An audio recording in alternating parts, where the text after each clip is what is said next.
Donc quand on parle de l'imam al-Mahdi, le bien guidé, il y a une petite parenthèse à faire à chaque fois.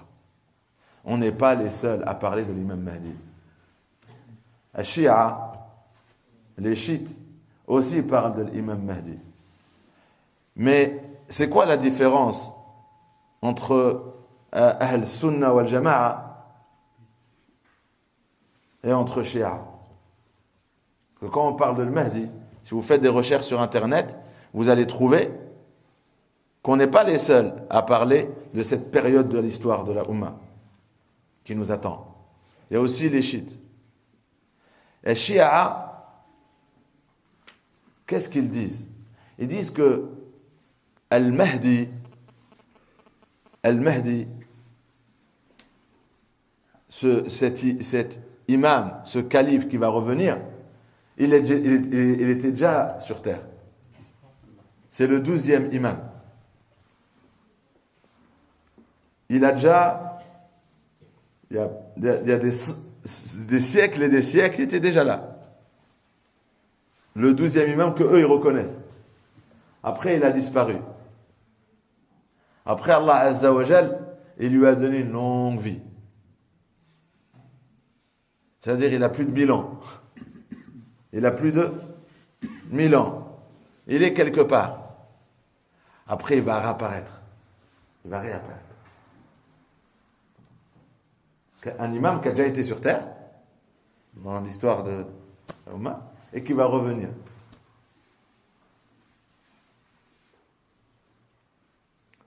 Vous allez dire, mais pourquoi il dit ça? Pourquoi il dit ça? Parce que ils ont refait le mythe du Mehdi par les dires de leurs savants qu'ils appellent les ayatollahs. Vous savez, quand vous entendez les ayatollahs, il n'y a que eux qui ont le droit de guider la Ummah. Donc pour être un ayatollah, il faut être un descendant du prophète.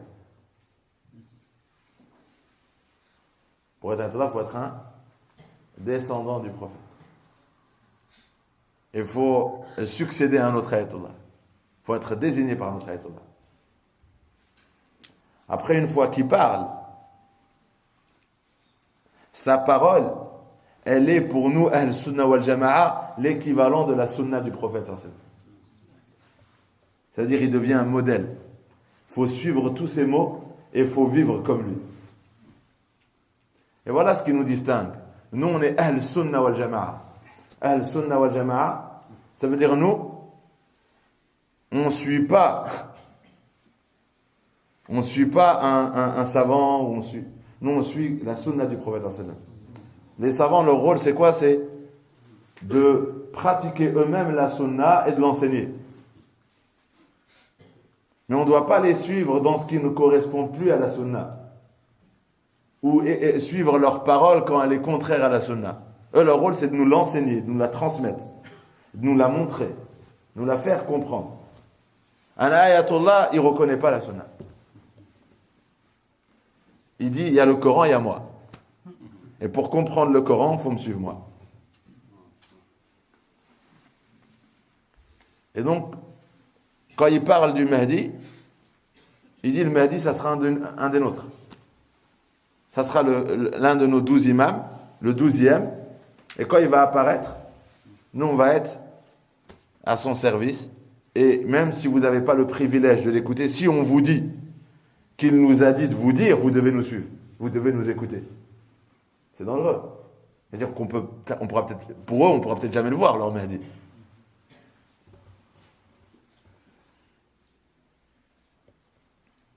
Ce qui est malheureux, c'est que notre niveau de connaissance, si elle n'est pas assez élevé sur des sujets comme ça, beaucoup pourront tomber dans ce piège-là. Même avec eux. De la même façon qu'on parlera que le fait de ne pas être informé sur toutes ces choses pourra être un danger pour les musulmans, même quand déjà elle arrivera sur lui. Sur le pouvoir qu'il a, ce qu'il pourra faire, etc. Ceux qui seront épargnés, c'est déjà ceux qui seront informés. Parce que dans les hadiths, il y a des exemples qui citent ceux qui seront informés, disent je savais que tu allais faire ça. Le prophète m'avait dit que quelqu'un viendrait et ferait ça, donc je le savais. Ils ne seront pas impressionnés, mais ceux qui ne savaient pas, ils seront impressionnés. Tellement impressionnés que les suivront, tomberont dans le piège. Mais en plus d'être informés, c'est d'être protégé par Allah Azza wa Jal, par son livre. Donc, quand il s'agit de l'imam Mahdi, je vais rentrer dans certaines choses que les gens véhiculent sur Internet et qui sont peut-être pas forcément authentiques. Parmi la chose la plus répandue, son âge. Il n'y a pas quelque chose d'authentique. Il y a des versions. Il y a la version de 25 ans, il y a la version de 40 ans. Mais là, on va pas dire que c'est des versions qui sont aussi solides que la version que j'ai citée de l'armée qui va attaquer la Kaaba, du rêve que le prophète sallam a vu, quelqu'un de sa descendance se projeter près de la Kaaba ou qu'il portera son nom. Ça, c'est vraiment des versions transmises. Bit-tawatur, ça veut dire avec abondance, avec des chaînes très solides, aussi solides que la manière dont on a reçu le Coran lui-même. Mais sur l'âge, sur la description physique qu'il va avoir. Il y a des hadiths sur la description physique qu'il aura un front très long, un nez avec une... comment on dit? Un trait sur le nez. Hein? Akila.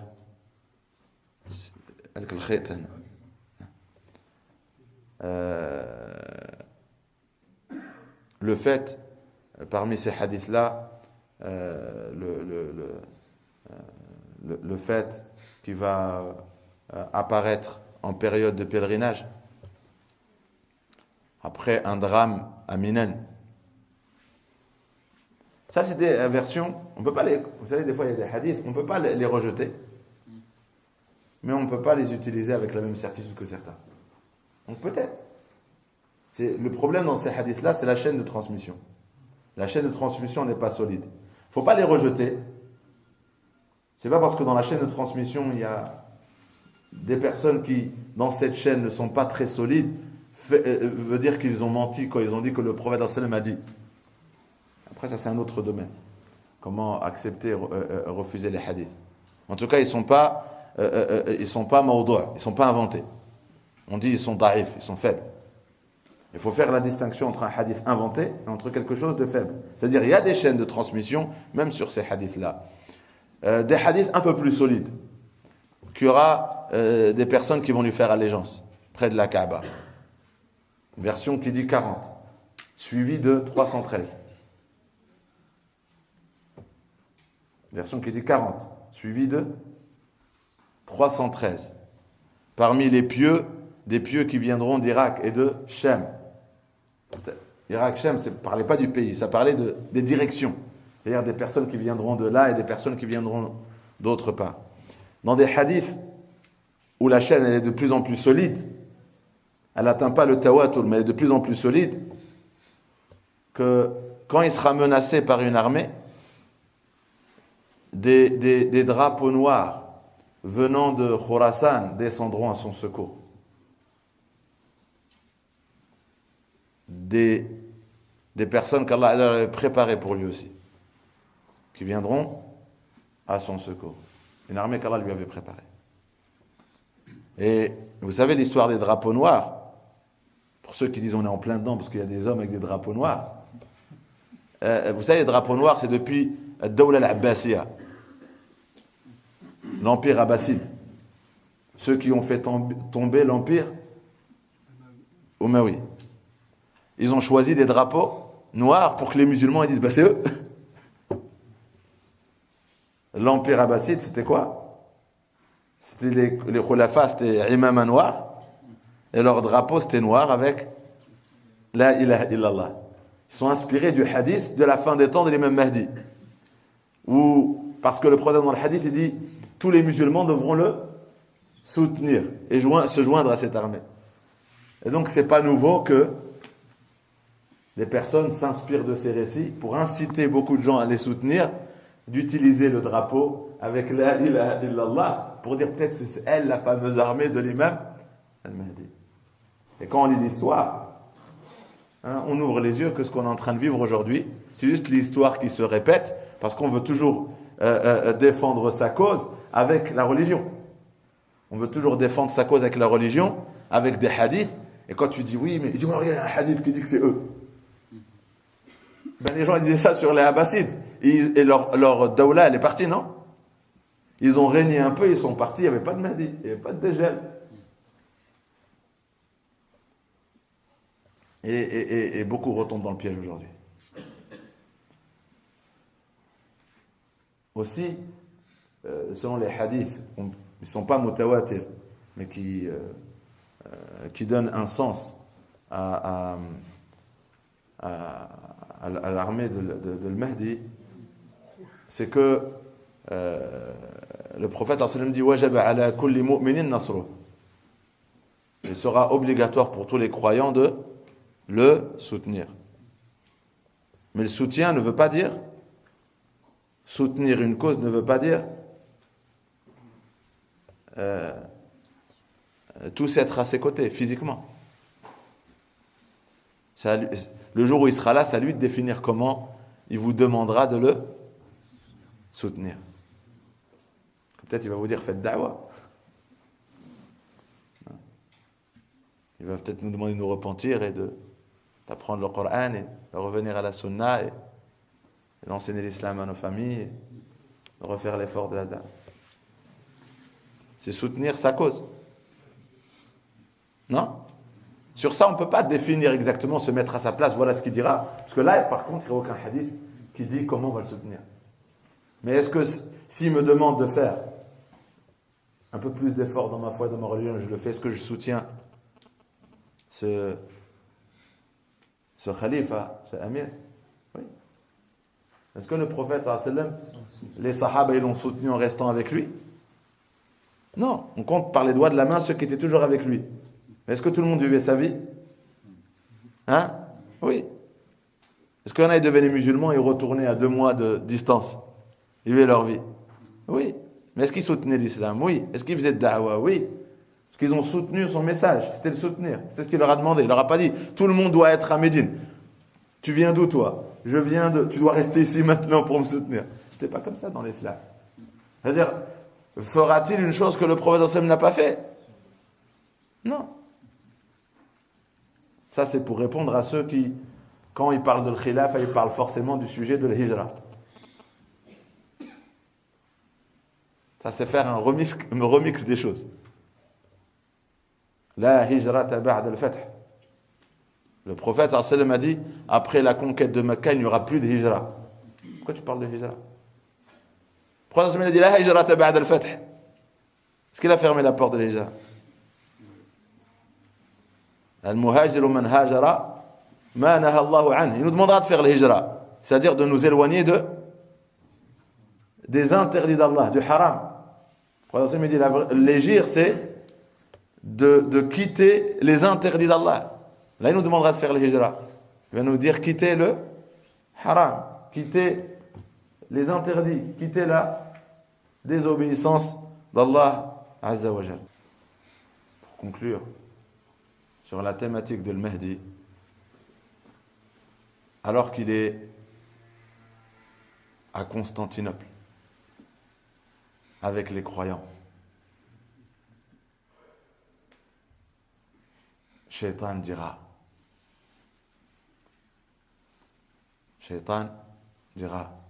Dajjal est sorti chez vos proches, alors qu'ils seront avec lui à Constantinople, après une victoire à Constantinople. Il va envoyer 10 hommes. Il a dit, allez vérifier cette information. On a entendu que Dajjal, pourquoi il va faire sa shaitan?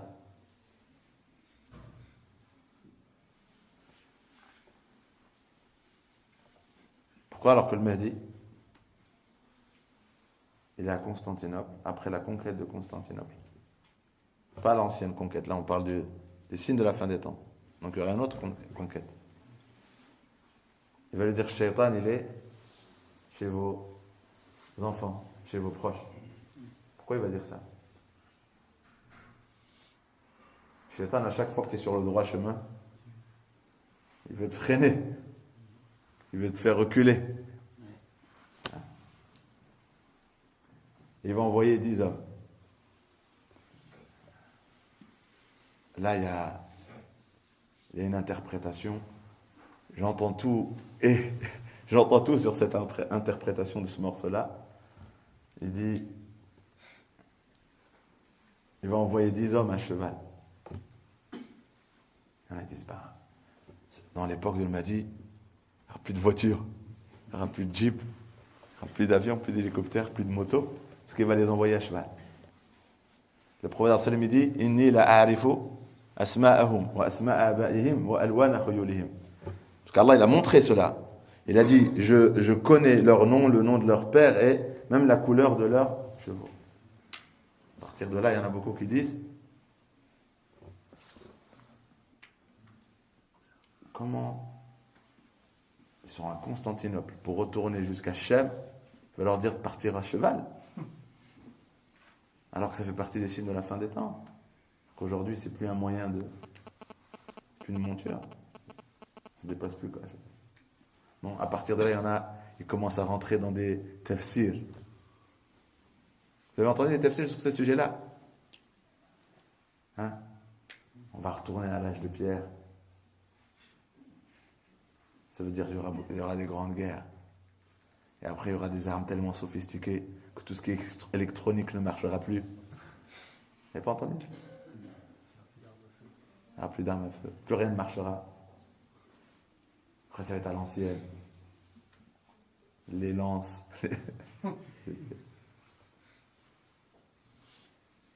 C'est pas des savants qui font ce tafsir, je vous rassure. C'est pas des savants. Les savants, ils disent, voilà, là on a des textes. Il ne faut pas rentrer dans le comment. Parce que pour expliquer un hadith avec une pensée, on va peut-être pervertir ce qui était recherché dans ce hadith. Tout ce qui était recherché dans ce hadith, c'est pour dire que à chaque fois qu'il va évoluer, on ne pourra pas le stopper. Et Shaitan, il voudra le stopper, le distraire de son évolution. Et il sortira à Dajjal. Alors que l'information, au moment qu'elle a été dite, était fausse. Et le temps qu'il rentre chez eux, Dajjal sortira réellement. Et là, on arrive donc à la période de Dajjal. Donc Dajjal sortira dans l'époque où il y aura ce calife, ce descendant du prophète sallallahu alayhi wa sallam qui sera bien guidé. C'est pour ça que Al-Mahdi, Mohammed ibn Abdillah, sera le dernier petit signe annonciateur du premier grand signe. Donc si on vous dit c'est quoi le dernier petit signe qui, pendant que ce signe apparaîtra, le premier grand signe qui est Dajjal apparaîtra, c'est le Mahdi. On ne peut pas encore dire que Dajjal est apparu. On ne peut pas encore dire que Dajjal est apparu alors que la Kaaba n'a pas encore été menacée par une armée qui s'est fait engloutir. C'est un peu trop tôt. C'est un peu trop tôt. Mais pourquoi le prophète nous a dit ça et ça nous a rapporté de façon très authentique? C'est pour que personne ne vienne nous dire « Ouais, c'est là, on est dedans ». Non, non, non. Ce signe-là, annoncé il y a 14 siècles, une fois qu'il va apparaître, est-ce que ça sera une évidence pour tous? Ça sera indiscutable. Qui va rater ça? Qui va rater ça? Personne ne va rater ça. On ne pourra pas tromper les gens. Une armée attaque la Kaaba. Peut-être ça sera sur BFM le matin et soir. Ils sont en train d'évoluer, etc. Après, tout d'un coup, une image brouillée. Je sais pas. Et peut-être, on va dire quoi? Ils ont juste été... Ils n'ont pas été engloutis, ils ont été kidnappés. Ils les ont cachés dans une montagne. Attends, il faut qu'on les recherche. Pourquoi? Parce que ça va Ça va interpeller des millions de gens, cet événement. Ça va leur redonner beaucoup de certitude. Et ça va leur annoncer que maintenant, il y a quelqu'un qui est près de la Kaaba. Et il a été soutenu par Mohammed sallallahu alayhi wa sallam avant même qu'il arrive. Et son soutien a été demandé à la Ummah avant même qu'il arrive. A-t-on le droit de souhaiter d'être de cette époque? Parce que si on souhaite ça, on souhaite rencontrer Ad-Dajjal. Et le prophète nous a demandé quoi? De demander dans chaque prière, oh Allah, protège-moi de la fitna de Dajjal. Il ne faut pas souhaiter ce que Mohammed t'a demandé de ne jamais oublier dans tes prières et dans tes du'as. Oh Allah, protège-moi de la fitna, de l'épreuve de le Messie Ad-Dajjal.